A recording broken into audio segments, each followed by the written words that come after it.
Good evening, ladies and gentlemen, and welcome. And I'll call the meeting to order. Pastor Fisher, Pastor Les Fisher, if you'd like to give a blessing. Opening prayer. Thanks again for the privilege of leading in prayer, new council here. Thank you. Would you bow your heads with me, please? Isaiah 9:6 says, "For unto us a child is born, unto us a son is given, and the government shall be upon his shoulders." And tonight, Lord, it's a great privilege to stand in front of this local government and pray in the name of Jesus that you would give them tonight the peace of God that would rule in their hearts. We thank you for this fair and council. We ask, Father God, that you would give wisdom in all our discussions and decisions, that Mayor and Council of Strathmore would become a model through AUMA to other municipalities in Alberta, and they would see the good work that is being done by these people. Thank you for your work. We ask that Strathmore would attract more business and commercial ventures. We ask that it would grow. We ask that our community would be a peaceful one, a safe place for families. And we ask for the safety of all public employees, police officers, fire, and medical personnel. And we ask for the wisdom of God to be in this meeting tonight, and we thank you in advance for what you're going to do through this mayor and council. In Jesus' name, amen. Amen. Thank you, Pastor Fisher. Thank you.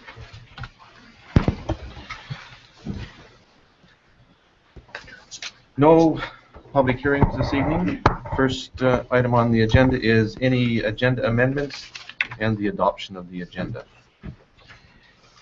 Any amendments? I have nothing, Your Worship. Nothing, Your Worship. Nothing, Your Worship. Nothing for me, Your Worship.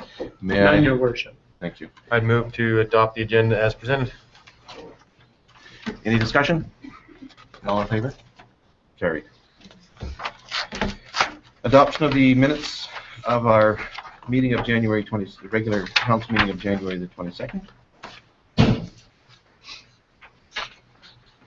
Is there any changes? If there's no changes, I will ask for a motion to adopt the minutes. Your Worship, I would move that we adopt the minutes, the regular council meeting minutes of the January 22nd, 2014 town council meeting. Any discussion? Seeing none, all in favor? And carried. We have one delegation this evening. Are they present? Alrighty. Alberta's Promise. If you would like to come forward, make your have your delegation up here at the front, please.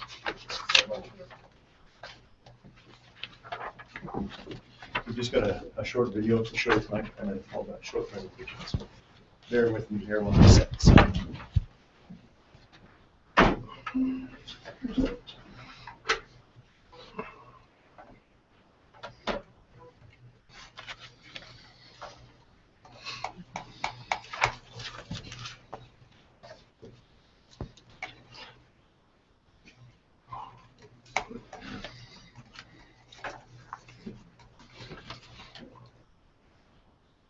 So my name is Nathan Cross, and this is my colleague Cheryl Dahlwood. We're here with Alberta's Promise, and we're here to ask you guys and invite you to join the Alberta's Promise movement, which is a symbol of a commitment to children and youth in your community. I'll start things off with a video.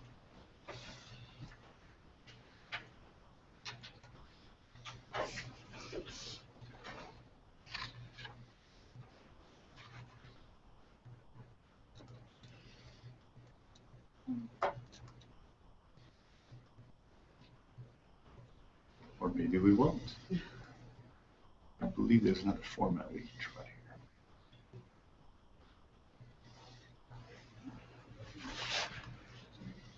here. Last attempt, if not, no.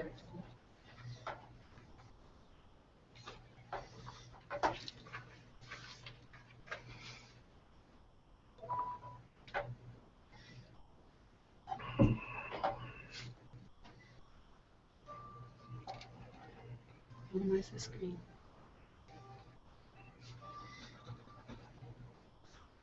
There we go. We don't really have sound now, do we? Can you guys hear the video? Yes, Mike.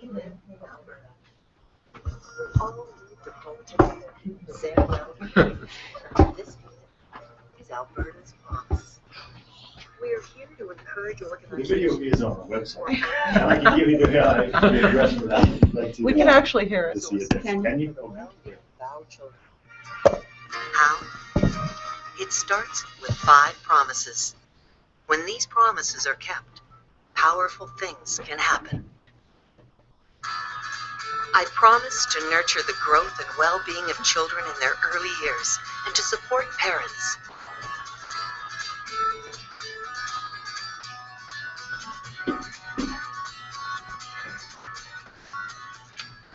Alberta's children and youth are our future.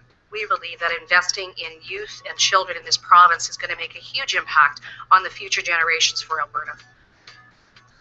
The IBM Kids Computer is really good because it offers math, science, language type games that they can play on it. It also teaches them to share and work together. She's gonna learn like programs that are on there and help her mind develop and, I don't know, grow to be smarter. I promise to provide support and guidance to children and youth through mentoring, coaching, and volunteering.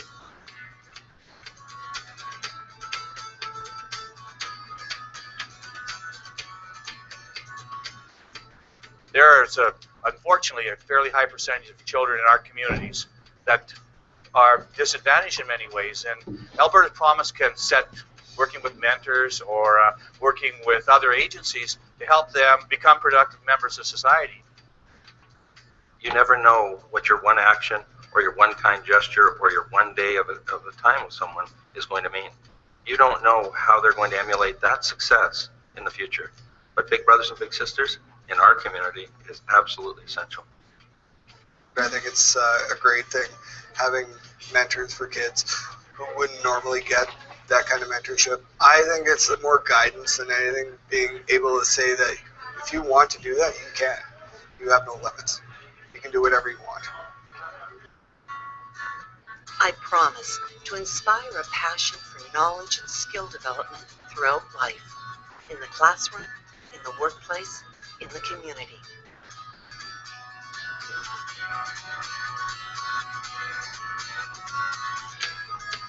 Success for the kids is being able to come out of high school, being prepared for the work world and for life. They need to understand that school will give them a solid foundation for moving ahead. Our students are impacted in so many ways that I can't even describe them all. When we bring in technologies and innovative ideas that they've never seen before, it really opens their eyes to different things that are happening within our community and our province, and hopefully, in the long run, internationally.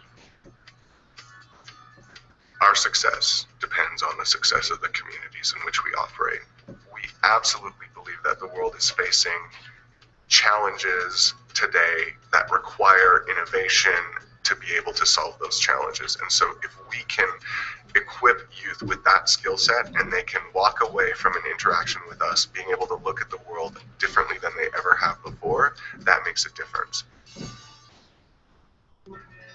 I promise to help provide safe, caring communities in which children and youth can grow.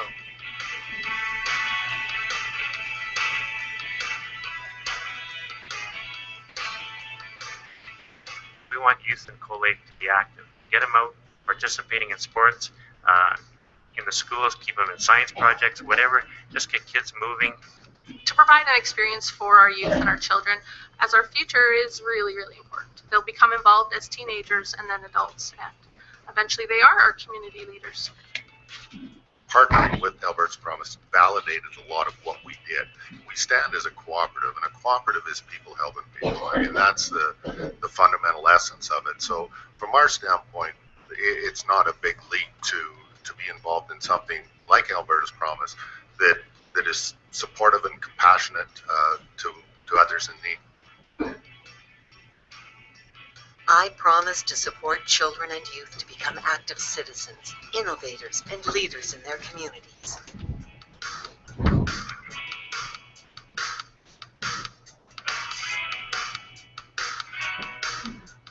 I run the Kids Carnival at our local fall fair. I organize all the prizes and just try and keep the kids entertained during the fair so their parents can go around and see everything that goes in.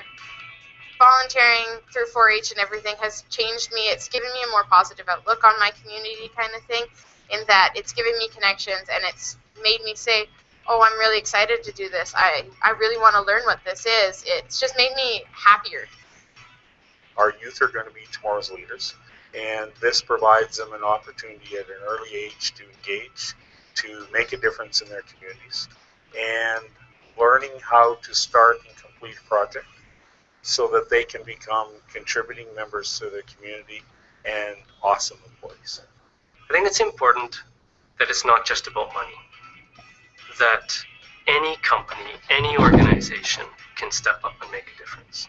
They need to contact Alberta's Promise and ask how can we help, and we'll do the legwork to make sure it happens. Alberta's Promise reminds us to keep our promise to children and youth. Partnering with Alberta's Promise will impact our future and the future of our children and our province. Pulling together, we can help kids be the best they can be.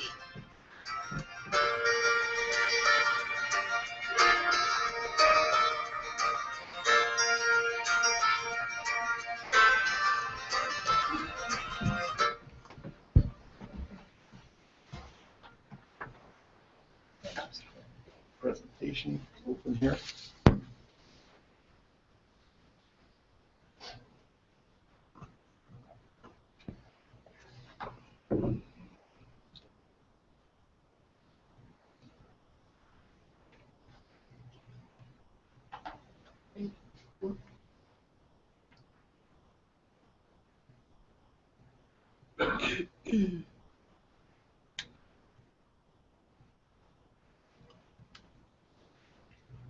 If not, we'll just. There we go. Great. Okay. Apologize for that. Okay. So, Alberta's Promise has been around since 2003, and as you saw in the video, the Little Red Wagon, if you've seen the Little Red Wagon around, that has really been the symbol of Alberta's Promise. And we're a provincial initiative under the government that inspires community investment to help improve the lives of children and youth. So our mission, as you can see on the screen, is to inspire partnerships for kids. And we do that creating partnerships between businesses, service providers, and community partners. We're not involved in fund development directly, so no money comes into our office and then is funneled out into the service providers, but we just create those collaborations and partnerships and bringing people together.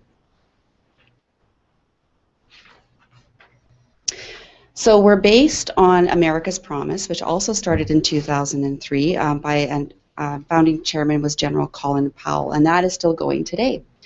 While we didn't invent the wheel here in Alberta, we are the only province in Canada to enshrine a promise initiative in legislation. And we're quite unique in Canada. There was an Ontario's Promise for a couple of years, and then due to some changes in the government policies that it was phased out. But we have been, for the last 10 years, working within the province to inspire these partnerships. And we align with the Children's First Act, which was passed just this past May. So under that act, we've been extended for another 5 years until 2018. So I'll give you an idea of our how we operate. So we are a provincial initiative, and we report into we act as an arm's length agency. We report into the Ministry of Human Services. Minister Buhler is our minister, and we are a small but mighty team of 6 based out of Calgary that work throughout the province. We also have an advisory council. We have 84 business and community leaders across the province that really help to sort of bridge the gap between us and the communities and open those doors. So in this community, we worked very closely with Steve Marshman with Rocking Horse Energy. And he's been instrumental in helping make introductions for us with the nonprofit agencies and as well as with other community partners. We also have a 10-member Premier Council board, and then we have an executive committee on that. So as the video showed, our work is really based around 5 promises, and it's based on research. Research shows that children who receive at least 4 of these 5 promises have a greater chance of success. They're fairly broad promises, so almost any agency that works with children and youth can fit into one of those categories. So the video said it better than I can ever say about what those promises are. But we can't achieve our promises with help from our partners, and they're the doers and the possibility makers, and that's why we're here today. Thanks, Cheryl. I'll jump in here. No, as Cheryl mentioned, we're a team of small but mighty team of 6 in Calgary. We work across the entire province. So as you can imagine, we rely very heavily on our partners. Our partners are the ones who champion this cause for children and youth. They spread the word. They talk about the importance in investing and giving back into the community towards children and youth. So our 3 key types of partners, and we currently have 1,600 across the province, are agency partners, which are the nonprofits whose programming is largely focused towards kids. We've got our builder partners, which are businesses who have shown a commitment to giving back in the community towards children and youth. And then we have our community partners. And our community partners are instrumental in that they have a broad platform, a broad voice to sort of spread this Alberta's Promise message. In addition to those 3 types of partners, as we are part of government, we have affiliate partners. So when it comes to having things like research, the latest stuff on bullying or the importance of mentorship, we can access that. Cheryl also mentioned the Premier's Council members, 84 across the province, and they are sort of our leaders who walk the walk, so to speak, and they kind of lead by example and open doors for us. Finally, we have our government ministry contacts. We are part of the province, Human Services Ministry, but we work closely with education, justice, agriculture, you name it. We do have the opportunity to sort of help to create linkages that way. Now, we're just going to talk a little bit about some of the benefits of partnership with us. The first thing that we can do is we can help to raise awareness of some of the priorities for kids in your community. We do this by hosting events, bringing people together. We have a newsletter, we've got a website, and we see ourselves as sort of a provincial platform to sort of champion some of the great things that are going on, and in a way that really helps our mandate, because if something wonderful is happening here, we want to tell people in Grand Prairie. We want to tell people in Lethbridge, so that kind of great work can sort of expand. We can, just what I had alluded to there, showcase the initiatives across the province. We can help to identify some community investment opportunities in the community, so working with our agency partners. It's our job to understand what they need, what they want, and we can work with businesses like Steve Marshman and Rocking Horse Energy and our other partners in the area to sort of help define some linkages like that.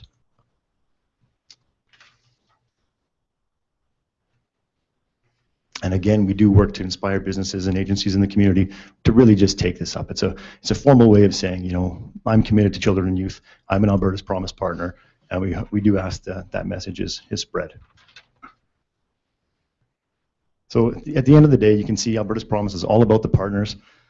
And when one of our partners benefit, whether that's an agency partner, a business partner, or a community partner, kids in Alberta benefit. And that's really what we're trying to get out there. So thanks again for welcoming us here. We're going to leave you with an ask. The first is to consider becoming an Alberta's Promise partner. The second is to share your stories with us. We've had the opportunity to meet with a bunch of great folks in the community already with the Ag Society. There's some really neat things going on here. We want to hear about them, and we'd like to share those stories. Finally, we ask you to spread the word. Tell people what Alberta's Promise is about, what it's trying to do, and also tell people about the importance of a commitment to children and youth. It could be volunteering, could be donating old computer equipment, could be anything. Just we're really asking to sort of spread that message. So we've got our website at the bottom. You can watch the video in surround sound full blast if you'd like. And yeah, thank you very much for having us here this evening and considering our request. Thank you very much. Any questions?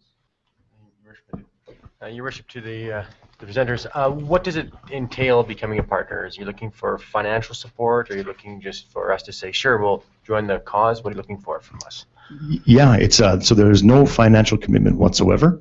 We're just looking for approval and commitment. We will work with someone to put a small application package together just to get some of the paperwork to formalize it. And once that's done, it's really a very simple process, and we can begin to bring you into the network, share some of the stories, and then work with you that way. Sounds very exciting. Thank you. Thank you. Deputy Mayor Pearson? Hi, I thank you for coming. And do you have a logic model, specific logic model that you use to develop this? And I can tell you why I ask, because when I look at this, I think, Alberta's promise is very promising, but there is the Calgary Educational Partnership Foundation, there are Safe and Caring Schools Alberta, and the list goes on and on. So clearly our government is sponsoring this, and it seems like a duplication of services at the front end. So unless it offers something above and beyond what already exists in multiple venues across the province and the country, that's why I would ask what specific logic model you use, and why, and then why its impact would be different or unique. We do have a logic model, but what we're finding is because we travel to the communities, we bring the knowledge of different communities that agencies have been telling us they're operating almost in silos. They don't always know what's going on in other communities. So it sort of raises it to out of a particular community to a more provincial initiative. And it's all about inspiring those partnerships, and we can work with businesses that perhaps want to invest in a community where they're doing work, but they're not in that community, and then they can come to us and we can help sort of do some of that legwork for them. So is your logic model and your evaluation model on your website? No, but we could certainly share it with you if you're interested. And it does always seem to be a work in progress, I have to be honest with you. Well, they usually are. Yeah. And so did you adopt a specific philosophy in terms of, an identifiable philosophy or methodology when this began that you based it on? Like a community that cares model, like I'm thinking, Strathmore community has just been involved in building healthy communities, these kinds of things. Mm-hmm. And it does seem somewhat that there are many in the game at this point.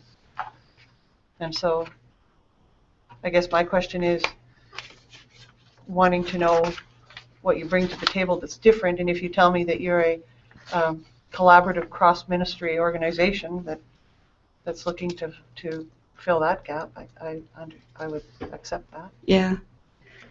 And that is a big piece of it. I mean, we have worked in the past with, you mentioned Safe and Caring Communities. Mm-hmm. So David Rust works very closely with us, and we would consider him to be an affiliate partner. I sort of touched briefly on that. Yep. So I'm going up to Wabasca next week, Yep. and he's got a project manager up there, Mm-hmm. and I'm linking in with her to see what's going on.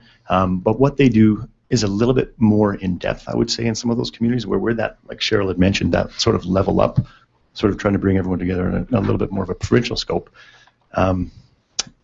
And again, we do sort of have that business aspect, but also those cross-ministry things. So, I mean, we're a small team, a team of 6, but we don't duplicate, we don't work independently. We work with these groups as well. So, is there potential within your organization to work across ministries? Mm-hmm. Yeah, there are. The Alberta Mentoring Partnership is a sort of cross-ministry example of a desire to increase mentorship across the province. So last year, Alberta's Promise went to Grand Prairie with the Alberta Mentoring Partnership, had Big Brothers Big Sisters of Grand Prairie, I guess you could say, showcase a need. They at the time didn't have enough mentors. So we were able to pull a room together of community leaders, business leaders, elected officials. We talked a little bit about Alberta's Promise, and then had Big Brothers Big Sisters talk about what they're doing in the community and how they had a specific need. And then we did a follow-up 1 year later to find that need had been met. So by creating that awareness and bringing groups together, bringing a voice to community issues focused on children, we have found some. I meant government ministries, but yeah. For example, with Culture, Culture does some work with the nonprofits, so we connect in with them, and actually we're able to share that with the Youth Club of Strathmore.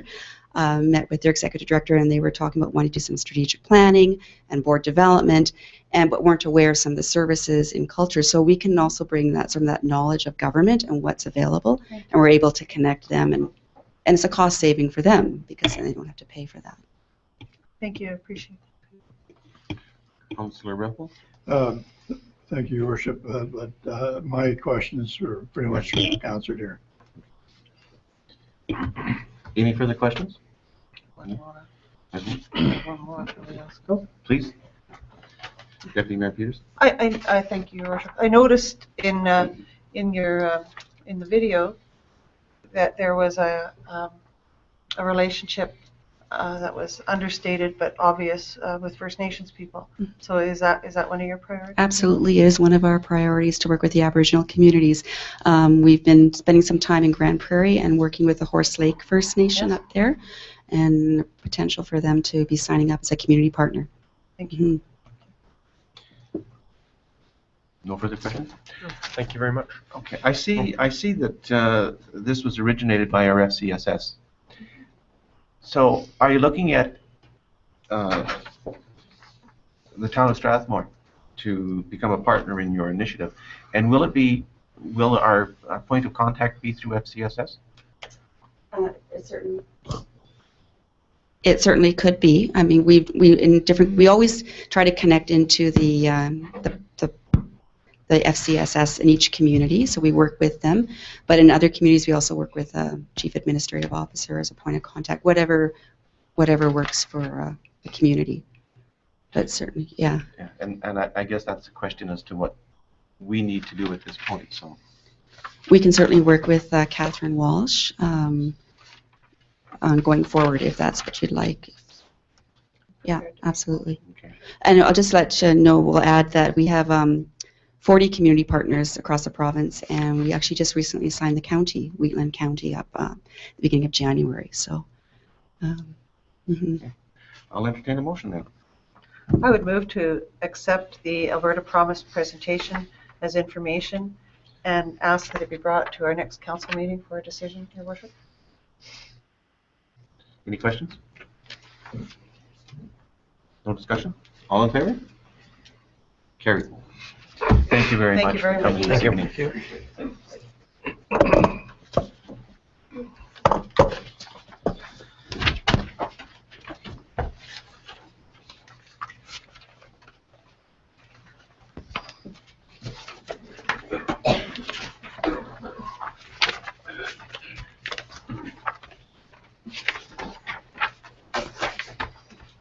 Thank you very much. Next item on our agenda is bylaw 6.1, pardon me, bylaw 14-02, land use bylaw amendments. And this is on first reading only. So if we could have a motion in regards to bylaw 14-02, please. I move the council give first reading to bylaw 14-02. Any questions? All in favor? Carried. And I would move the council refer bylaw 14-02 to public hearing. Do we have to refer to public? Sorry. Okay. Public hearing for scheduled for March 5th, 2014. Any questions? All in favor? Carried. Yes, you're right. I'm sorry. Okay.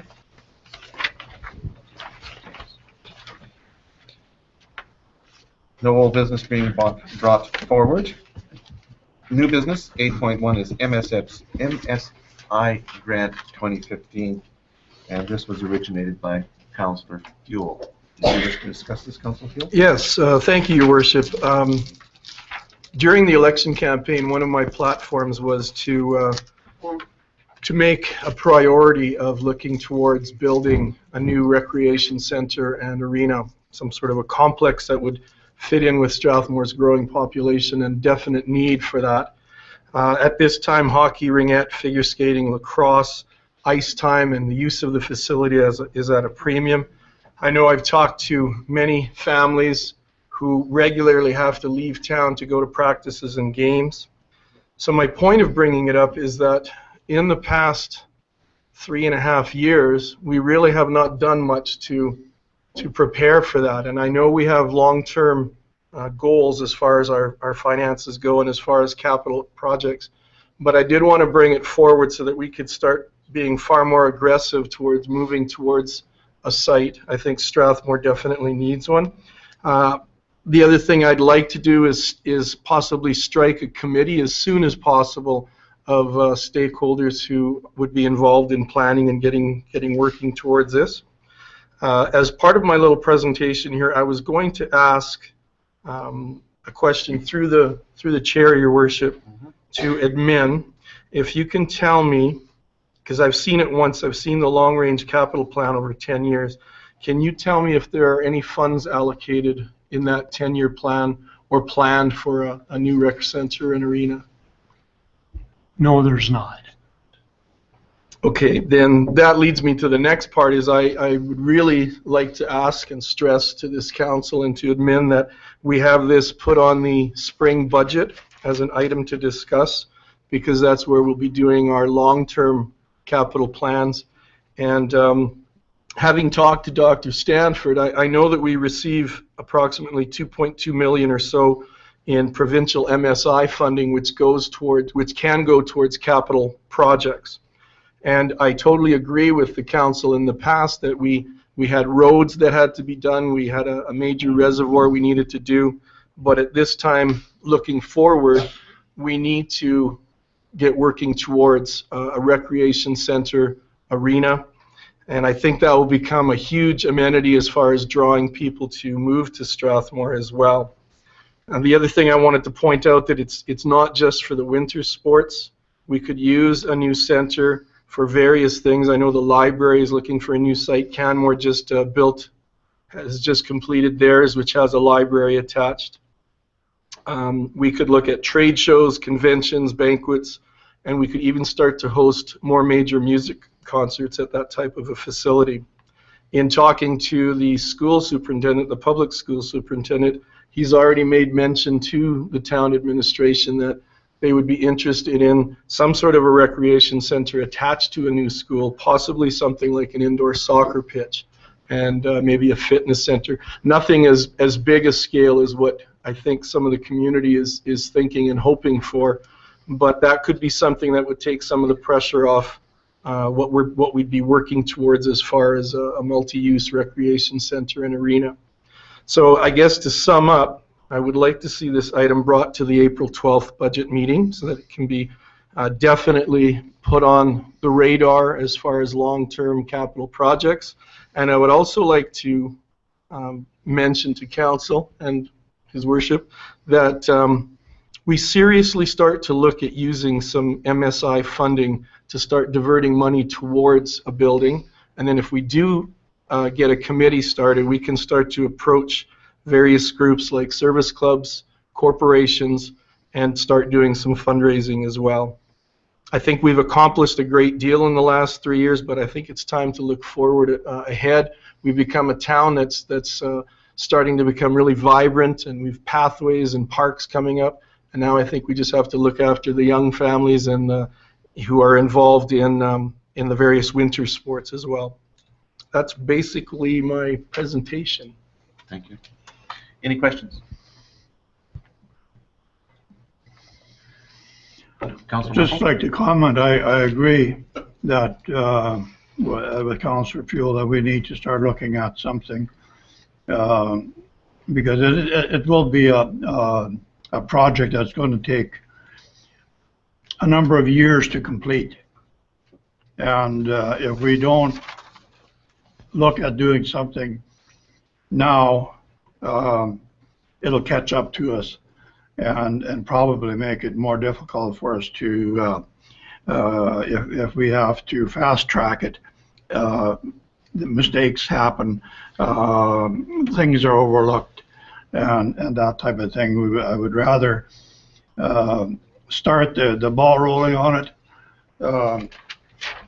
and if we go to the drawing board more than once if we have to, and in order to do it the right way and have something that the community, and not only our community but everybody, the users, will be proud of, that we have done something that's going to be here for a long time to serve the public. Thank you, Councillor Rempel. Let me ask a question first, and I'd like to ask the question of administration. With regards to this, will we eventually need a motion so it is brought back to our planning meeting, our spring workshop? Do we need a motion in regards to that? No? Okay. So we're still open for discussion. Councillor Walls?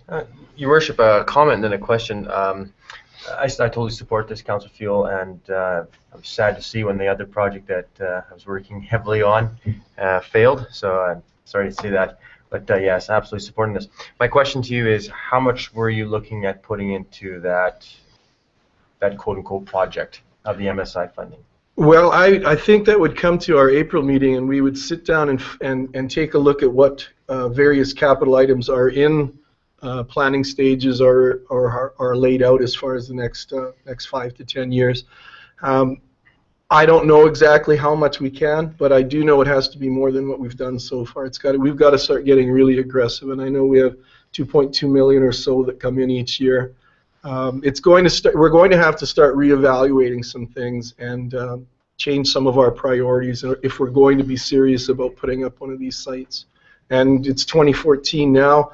As Councillor Rempel said, if we don't get started now, we're going to be way behind the ball. So to give you a number, I would just want to see, as of April 12th, what other projects are important to the town so that we can figure out how to best allocate that MSI funding. I know we haven't diverted any in the past, in the term that I've been on. I believe we've put $100,000 away in one of our budget meetings. That's kind of a drop in the bucket too. Yes, thank you.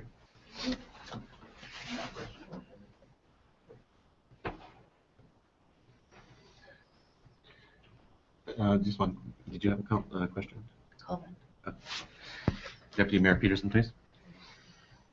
Oh, Councillor Fuel, well, I do agree that we need to have a plan, and we need to have a long-range plan. I think it's great that we could strike a committee and look at fundraising opportunities, and most importantly, seek opportunities for future collaboration. And I agree that we are a vibrant town, but we're a vibrant town that's at least temporarily mired in debt. And so while I'm very much a favor of future planning, I think that priority for me is that we can still turn on our taps and flush our toilets with some level of confidence, and we have other infrastructure concerns that are going to impinge on taking any part of that 2.1 million in MSI funding in the near future. But I think in the distant future we can certainly plan, and it makes sense to do a 20-year plan, and hopefully much before that time we will we'll be realizing those kinds of opportunities that you talked about, but it will come as a result of shared corporate and community responsibility. Councilor Ruppel? Thank you. Through the chair to administration, I'm just wondering, would it be premature for council to give direction to administration to proceed with doing a feasibility study and seeing what the financial impact is going to be, so that we have some kind of an idea come April what we would be looking at as far as what type of facilities, whether it would be administration that would be responsible for the getting the applications and getting the board in place, or would it be council's responsibility and those kind of things? Your Worship, I think the key thing is for the April 12th budget meeting that's going to be held, administration should look at other communities, what they've done, get some information such as Canmore, Brooks, Drumheller, you can go on and on, but find out what it cost, what it included, so that council on April the 12th can look and say, okay, we can't do all of them in one complex because the cost will be over 50 million. But then you look and say, okay, what's the most important? One or two arenas, or do we need the soccer pitch, the soccer area the most? What do we do? And then we'd have to also talk about location. Like on the east side of the family center, there's room for like one or two more ice surfaces. One easy between there and the curling rink. But if we start looking at the soccer and all, which a lot of people in town want, then we'd have to look at another location to do it. But I think administration needs to get material together for that meeting and rough ideas on costs, locations, so the council have something to work with. Thank you. Councillor Fuel. Just a comment in response to Councillor Peterson. I too am concerned about the debt of Strathmore, and I think it's something that's really important. My reasons for bringing this up tonight was basically to get it back on the radar and to have something that we could meet about on April 12th and see what some of the large projects are facing Strathmore in the next 5 to 10 years, and find a way. We've got to find a way to start putting some serious money, some serious planning to either, as you're saying too, Dr. Stanford, maybe it'll be another arena with a couple of rinks, or maybe it'll be a multi-use complex like Canmore has with a library attached. And I know, having been a soccer dad for years, we went to Calgary constantly for, your son played on my son's team. So we constantly went to Calgary for soccer games. So, and maybe that's something where the public school, if we're finding a site and they're looking to partner with us on some sort of recreation building, maybe the public sector, the public school system would look at partnering with us on an indoor soccer pitch and dressing rooms and bathrooms. And then that would release that from a site that would be more towards the winter sports then. But I do share your concern, Councillor Peterson, but I really want to examine this on April 12th so that we can really look at our chances. And then possibly, if we're going to strike a committee, maybe it would come shortly after that so that we can see what we're looking ahead to. Okay, for the record, the MSI money varies, but for the last few years, it's been about 2.5 million. We used to get several $100,000 operating grant, but the government's cutting it back, and within another 2 or 3 years, there won't be any operating grant. Your Worship, to Dr. Stanford, would it be too premature to start looking at potential service groups and organizations that are currently doing this feasibility study, doing this research now? Would it be premature to have a conversation with them so that information can be presented to Council on April the 12th? Because I know of at least 2 groups that are trying to do something right now. Perhaps maybe we should start looking at partnerships. Would that be too premature? No, there'd be no problem. Like if they came and met with me, then we could, at least get some information, find out what they're talking about, and then we can work out rough costs and so on. Absolutely. Do you want me to send a couple of those groups to you, Dr. Yes. Stanford? Any other questions?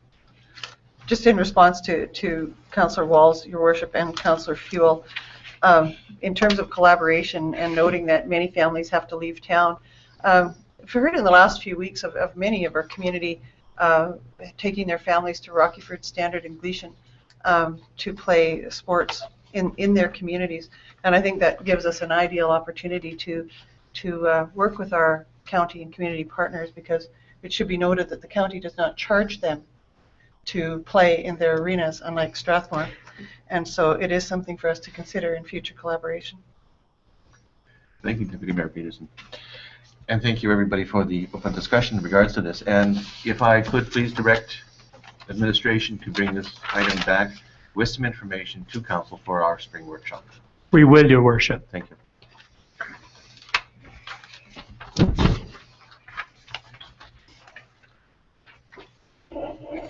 Item 8.2, Freedom to Read Week. Jennifer Swansky, please.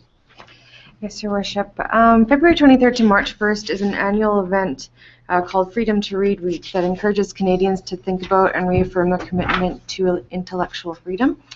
Marigold Library System has sent Council a request to declare February 23rd to March 1st as Freedom to Read Week in Strathmore, and administration is recommending that Council proclaim the event. Do we have any questions? Deputy Mayor Peterson. I would move that Council proclaim the week of February 23rd to March 1st, 2014 as Freedom to Read Week in Strathmore, and appreciation to Marigold Library for initiating this event. Any discussion? None? Seeing none? I'm going to call the question. All in favor? Carried.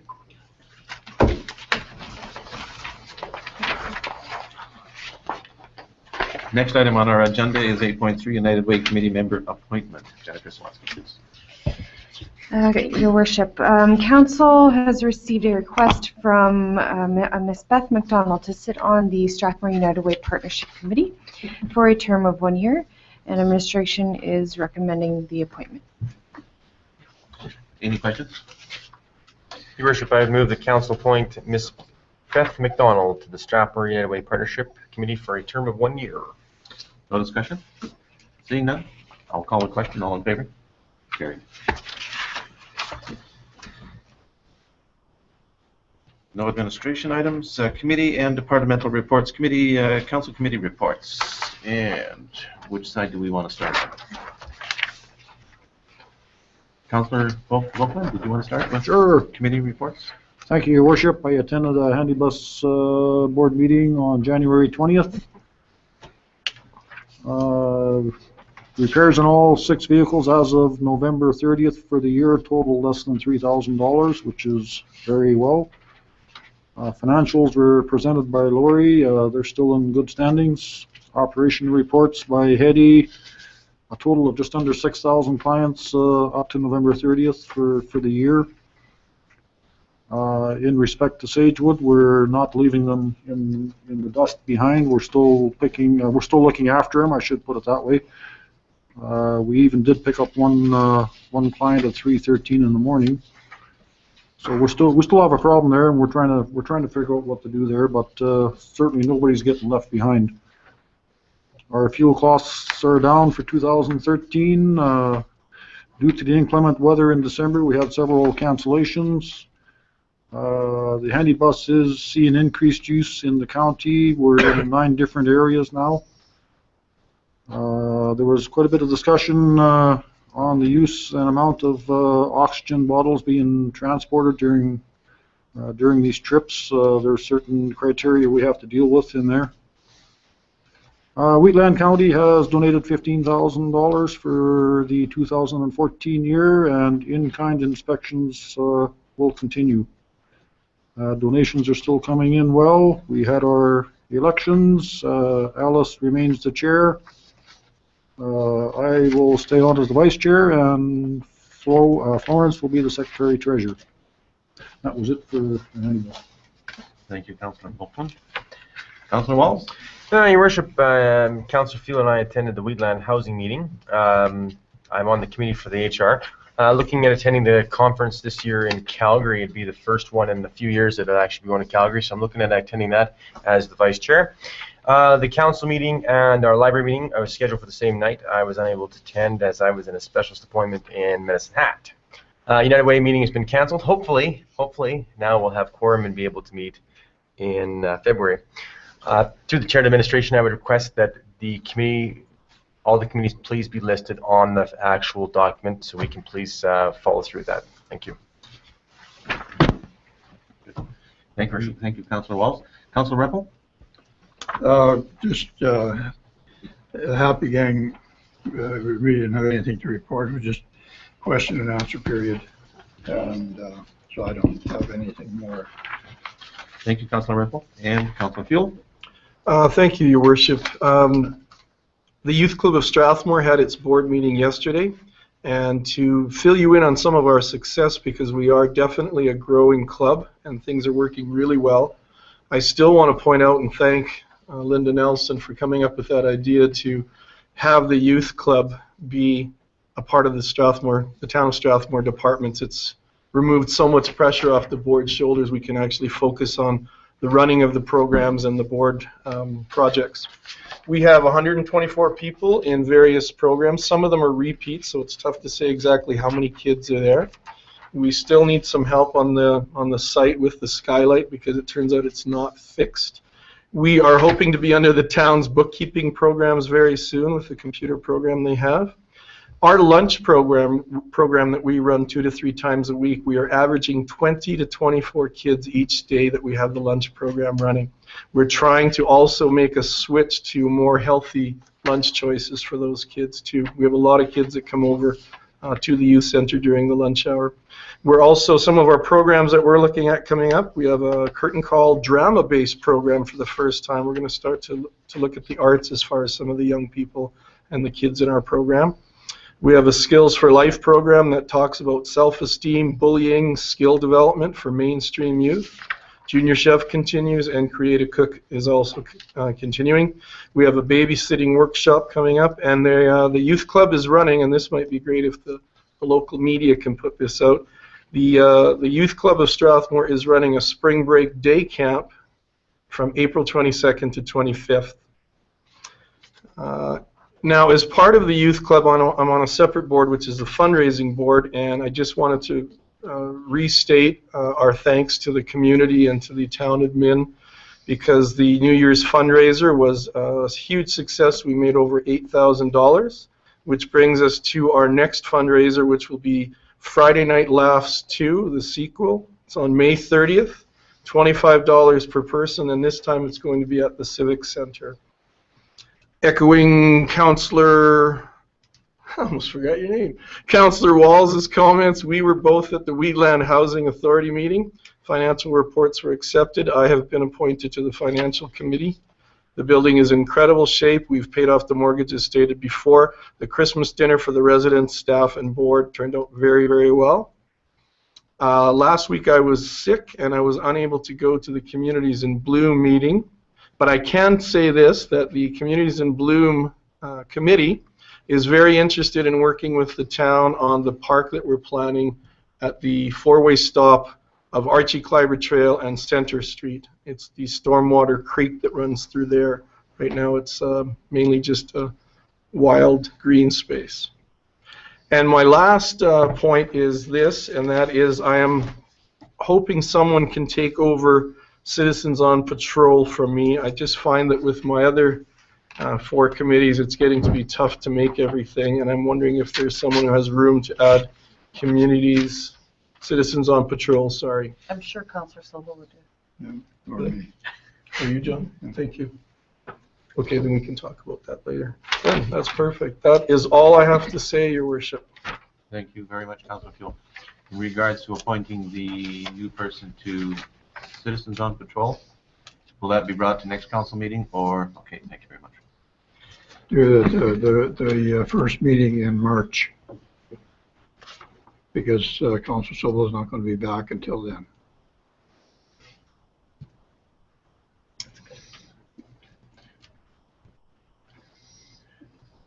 And a quick question to administration. Did you receive most of those reports in writing ahead of time?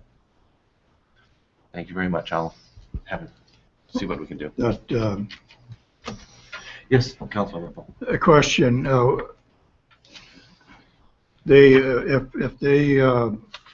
If we send in our committee reports ahead of time, would they just go on the agenda? They're not read out. No, they're not. Okay, thank you. It's just so she doesn't have to type them out while you're talking, that's all. Councillor Field.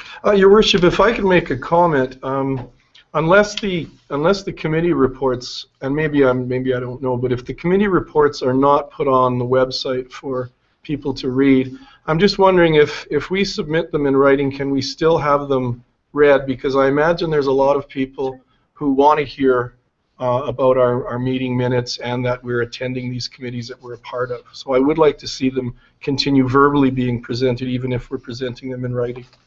Yes, the idea, Councillor Fuel, for us to give them to administration before the meeting in writing is just so Jennifer doesn't have to try and do it all at once while we're talking. Sorry, and Jennifer. Yes, you can read it out. You can read it out verbatim. Okay, thank you. Thank and you. I'll try to be better, Jen.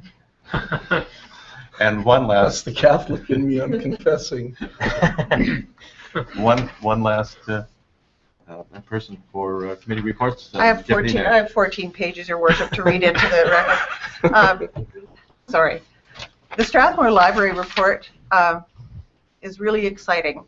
They applied and received a $1,500 donation from Britt Wilson and family, and the funds is used to enhance the children's section of the library. And there was $200 left over after they did that, and they decided to put that money into a new touchscreen laptop with Windows 8 because there were requests from community for that to happen. They did a annual satisfaction survey and found out that there was a 37% increase in ebook borrowing and increases overall, including a 26% increase in new library memberships, which is wonderful when people think that libraries are becoming redundant. Certainly we're finding in our community that because of the way our library has structured itself to meet new media and digital responses, that it's actually growing, and it's really encouraging. The library is looking into establishing little library boxes in the community, and it's an initiative that they want to enter into with Art Society and other organizations in town, and the library is looking to stock those little libraries. I don't know if you've seen them, but they're little tiny boxes that are meant to encourage literacy and reading within the community, and they're set up in various areas of the community where people donate books, and the books are put into them, and people can just take them, they can have them. There's little notices of things that are happening at the library so that they can go back and take them. Schools are encouraged to also advertise in them, and they can add a very artistic and useful literary component to community. There are two things that we'd like to bring to council that are in this report at a future meeting, and one of them is that the library would like another sign, additional signage. Apparently people get lost and can't find the library, or they think that Marigold is a library and it's problematic. And they would also like to partner with SRAC and the downtown revitalization to look at putting a mural on the south side of the building that would represent all the organizations, Bow Valley College, the library, the Happy Gang, and the FCSS that are in that building. So that is the Strathmore Library report. David, on Monday we met with Wademsa, and they are in wonderful shape, and their call volume was up 5% over 2012, with a year end of 3,063 calls. They've increased their staff by 1 paramedic and 3 EMT positions, which means that they can now have 12-hour shifts that began on January 20th of this year, and staff will no longer be required to be on call.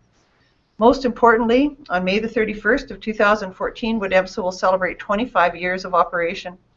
There will be an event planned to honor the occasion, and so we want you to stay tuned to that. The Marigold Library report. Marigold continues to grow, and as does Strathmore Library. They wish to thank Strathmore Town Council for the letter of support to the Minister regarding changing the per capita grants to 2014 population statistics. Marigold is investigating opportunities for building upgrades and repairs, especially to the roof and ensuing issues that are caused by leakage. And within the next year, Marigold expects to be tied into a provincial library system, which will allow patrons of Marigold a significant increase in access to all forms of media, to all libraries across the province of Alberta. And that, Your Worship, is my report. Thank you very much.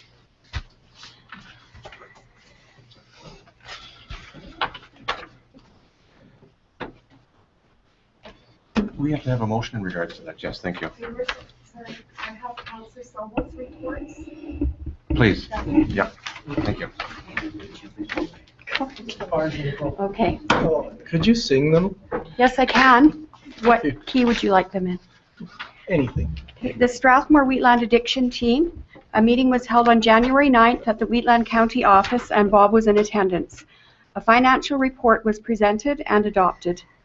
In regards to their slogan signs, they now have permission to have them erected in 4 different locations in the county, and 1 sign will rotate in those 4 communities.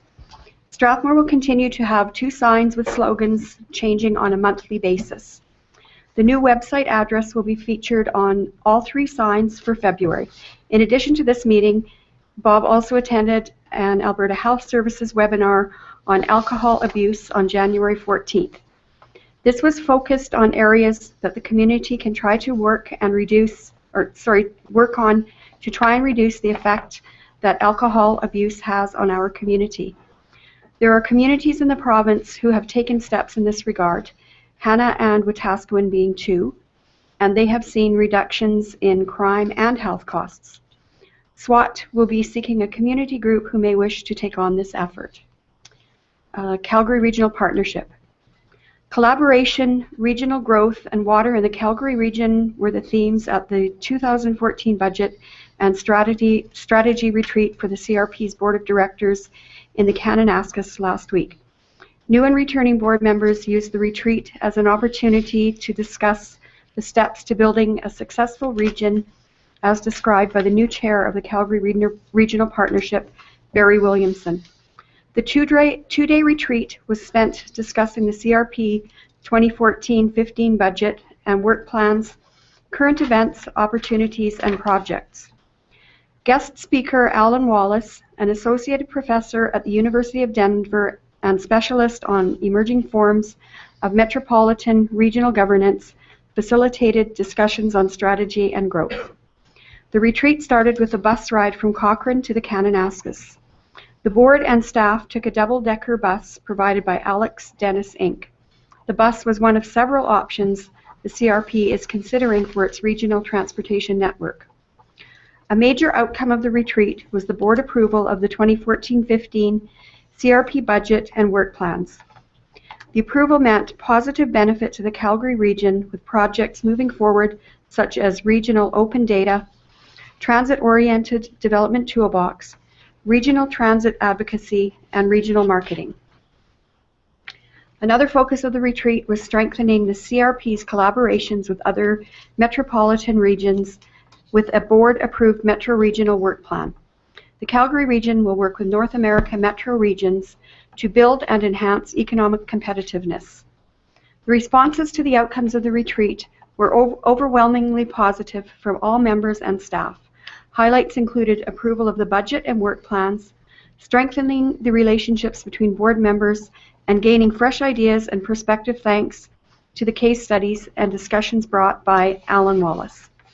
2014 is poised to be a prosperous and exciting year for the Calgary region. The board retreat was one step in making that happen. And there was no meeting for the CRP Regional Transportation Committee, no downtown revitalization meeting, and Seniors Plus 55 games, an all-day meeting designed to clarify positions and get the games directors working on the same page, was held on Sunday, January 26th from 9 a.m. to 4 p.m. This was a chance to discuss items such as which vision, theme, goals, and objectives the group had in mind for the games. A number of other issues such as venues, budget, policies, logos, color, structure, and guidelines were thoroughly discussed. It is obvious that the 18 directors that are responsible for all aspects of the game are dedicated and on task. This promises to be a great event. Thank you very much. No further. Economic development. Yes, pardon me. Okay, I have two items, Your Worship. The first one I wanted to mention, I was contacted 2 or 3 times by a regional director of Alberta Health Services, and their concern was, and it sort of fits into what Councillor Blockland mentioned, taking people from the hospital over to Sagewood. And often, or it does happen, in the middle of the night. And for the handy bus, they realize it's very awkward.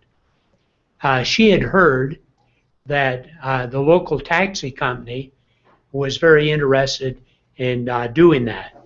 She asked me to follow up on it. I talked to the local taxi company that she had mentioned, and the taxi company said, this about a week ago, said that they had ordered 2 vehicles with handy bus facilities in them, and they'll be delivered in March. So she was very happy about that and said that that'll really help solve the problem. So wanted to comment on that. On economic development, January is always slow, and then being cold made it probably even worse. But on last Friday, there were a half dozen, 6 different people came in talking about getting building permits to build new houses. So anyway, that was a surprise. They all came in the same day. Of course. Thank you. Thank you. And Deputy Mayor Peterson, you had one for the right. Thank you, Your Worship. I just wanted to mention that the Strathmore Regional Arts Council did have a brief meeting and met with the 55 games in cooperation, and we'll have a meeting again next week, and I'll report on it in the following meeting. But thank you. Good, thank you. No further committee reports to be presented. There is one last item on our. Worship, I'd move to accept Yep. those information. Yeah, okay, thank you. Motion to accept? All in favor? Carried. And then, questions between councillors and administration. There is one being brought forward. Oh, did you have a question also? I do, Your Worship. Please, Councillor Whipple. I see there, we have two people in our audience, at least two of them that I recognize that are with the our Ringette group in town here, and maybe there's 4 or 5 or 6 here, I'm not sure. And so I just want to recognize them and thank you for coming out, because I meant to put it on my list of things to talk about. And I don't know if can we give them a minute just to tell us what this tournament is about? I believe it's a provincial tournament, or would council give them permission to? For information purposes? It is for. Do we need to take a vote on that? No? Please, the floor is yours. Okay. I don't know if I'm standing. Yeah, right there, stand, whatever. Right. You can sit down, you can stand. I'll move over here, just so thank you for some time. My name's Guy Bailey. I am the president of the Strathmore Minor Ringette Association. And before I do forget, Strathmore Minor Hockey is also here. Just in attendance. Oh, yes, I see. Yeah. So first and foremost, thank you, Councillor Renfro. I know you did mention about the provincial, so I would like to put that on the table that yes, Strathmore Minor Ringette is looking at hosting, or we are hosting, U14A provincials, the March 14th to 16th weekend.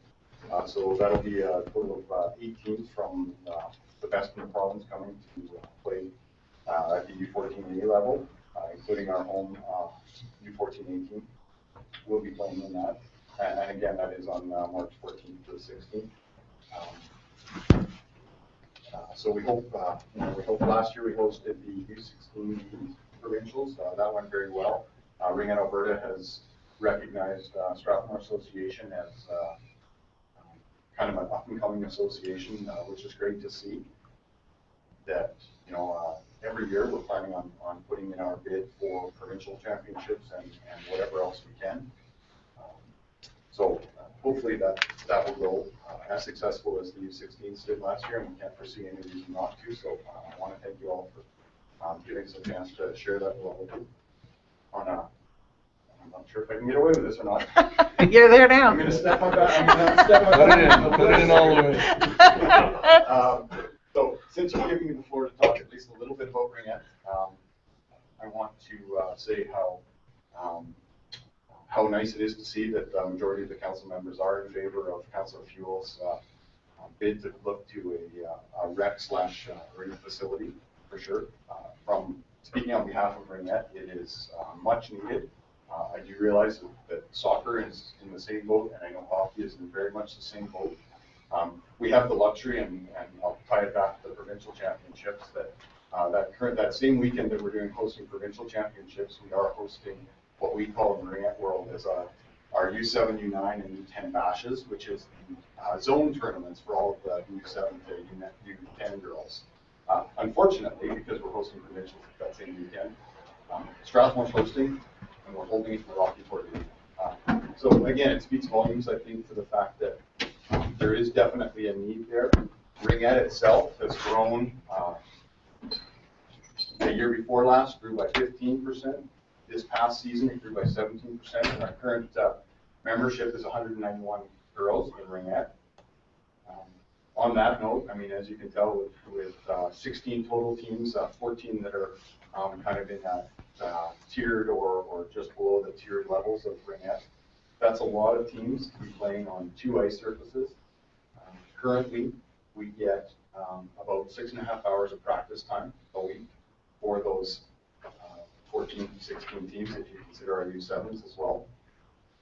That's in Strathmore. We currently use 10 hours of ice outside in the Rocky Ford Arena, and that's fabulous that Rocky Ford is able to provide that for us.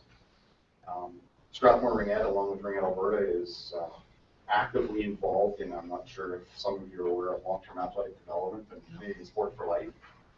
we're actively adopting a lot of the methodologies, procedures, and policies that are wrapped around long-term athletic development.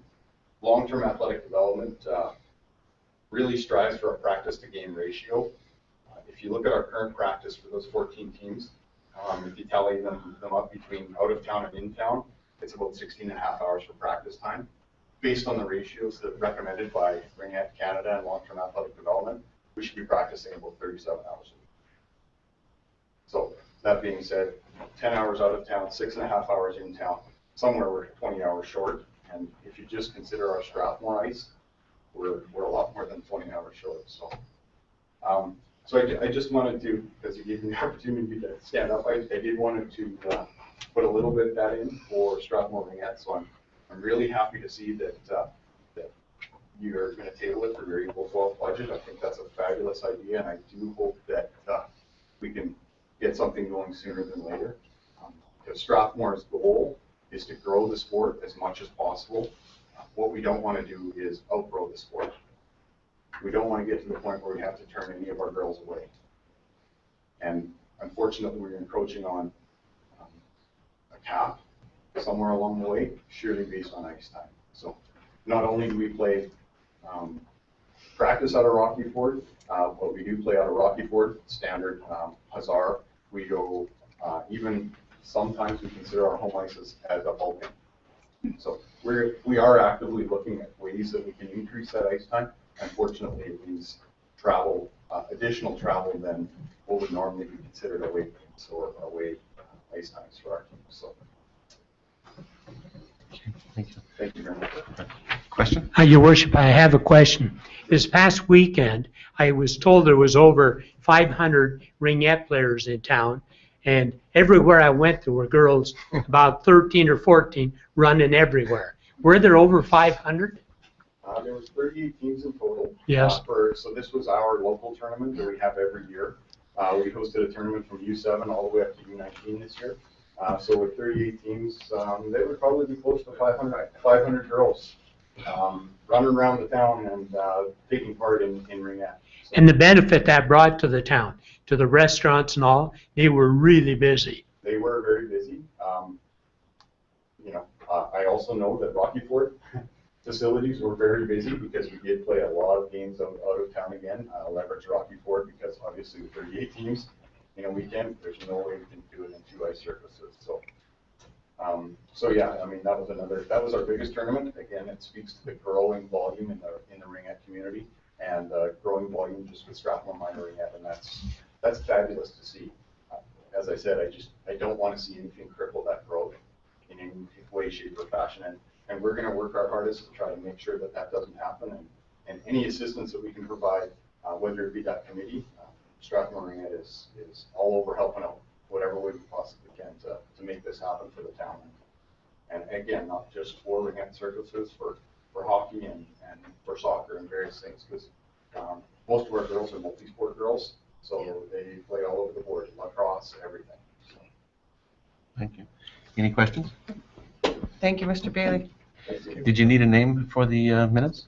Got it. Got it? Okay, good. Thank you. Thank you very much.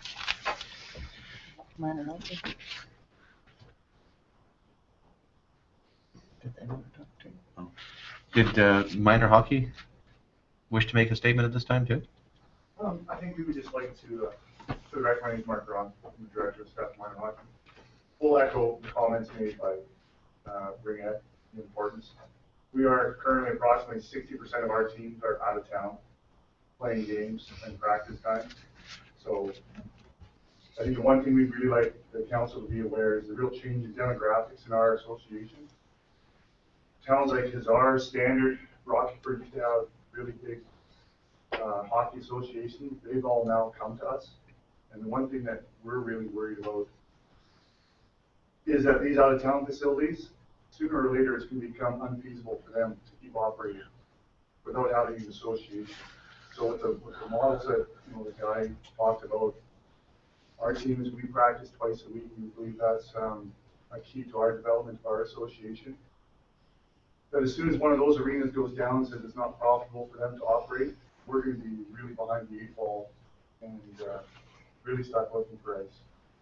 The other concern we hear constantly from our parents is with weather like this, traveling out of town for 45 minutes to get to a practice, it's unsafe and it's a liability that's placed upon our organization. Thank you. Thank you. I'll just make a comment in regards to that. We'll help you succeed. Okay. Last item on our agenda is questions between councillors and administration.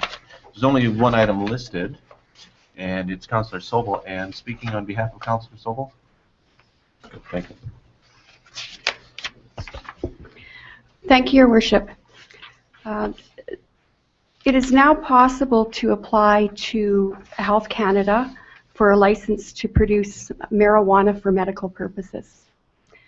So within our land use bylaw, we have nothing, firstly, to define what medical marijuana actually is, the use of the land, and secondly, to regulate to the ability that we are actually legally able to. So Councillor Sobel has asked that Council provide direction to administration to research and prepare a report for Council on all aspects, including land use requirements for a medical marijuana facility. Do we have questions? Do you need a motion? Motion. Oh, Councillor Boakland? Thank you, Your Worship. Could, Deputy CAO, could you just repeat that last? I didn't quite catch the last 2 or 3 sentences there. Okay. Councillor Sobel is requesting that Council direct administration to research and prepare a report for Council on all aspects, including land use requirements for a medical marijuana facility. Okay. And this would be to define and regulate if an application came forward. Interesting.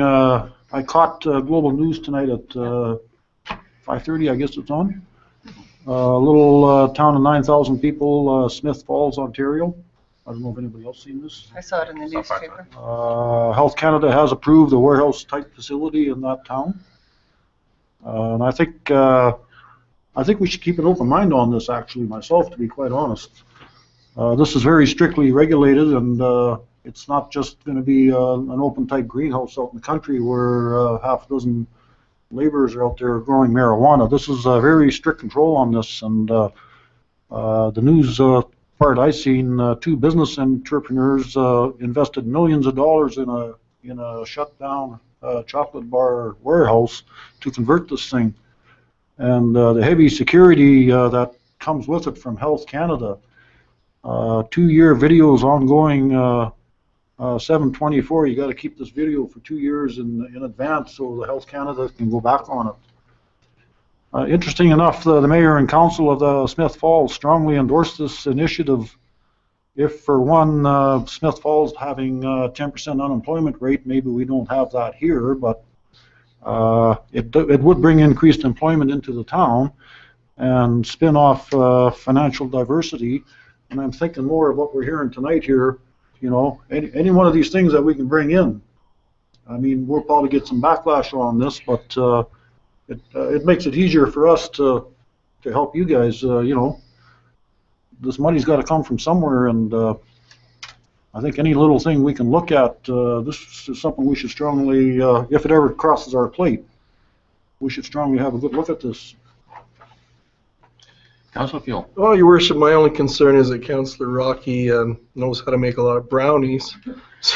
So I'd be worried that he might gain some financial. Sorry, Councillor Rocky, you called me fat yesterday.